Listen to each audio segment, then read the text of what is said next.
Кыргызстанда көркөм керамика өнөрү менен алектенген саналуу гана атуулдар бар. Алардын бири Нургазы Жаныбеков. Ата-бабалардан калган чоподон буюм жасоо өнөрүн 7 жылдан бери аркалап келет. Кичинекей чагынан сүрөтчү болом деп кыялданган Нургазы агасынын жолун жолдоп, бул тармакта 8 жыл билим алып, учурда Борбордогу устаканалардын биринде сүрөтчү керамист болуп иштейт. Мунун ичинде воздух калбаш керек. Ичинен тамча күч керек. Бул устаканада иштеген керамисттер идиш-аяктан баштап сувенирге чейинки буюмдардын түрлөрүн жасашат.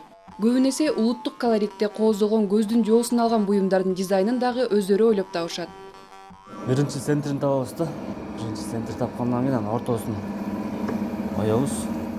Муну жазып атканда кылдаттык керек да, аябай. Акырын кыймылдап орду менен иштеш керек да. А то жарабай калат, бузулуп калат. Кичине эле колуң эметип кетсе эле болду да. Бузулуп кетет сразу, жумшак да. Чеберлердин эмгектери ак жана кызыл чоподон жасалат. Ак чопону Украинадан алып келишет, кызыл чопо Кыргызстандын аймагынан чыгат.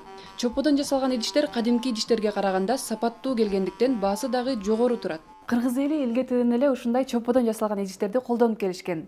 Ал эми менин колумда турган ушундай кооз чайник биздин каармандарыбыздын колунан жасалган. Чопо атайын формага салынып, оюм чийимдер менен кооздолгон соң меште 900-1000 градус температурада бышып, керамикага айланат. Бир мешке бата тургандай буюмдардын топтомун жасоо үчүн кышында 2 жумага чукул убакыт кетет. Мына печкадан уже дайым болуп, бышып чыкканда мондой болот да.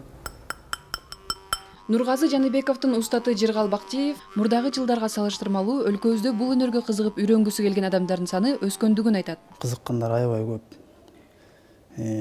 Көбүнчөсү жаш балдар көбүнчө кызыгат. Керамика буюмдарын экспорттоо азырынча кыйынга турууда. Чеберлердин кол эмгектери коңшулаш Казакстанга гана экспорттолуп сатыкка чыгат.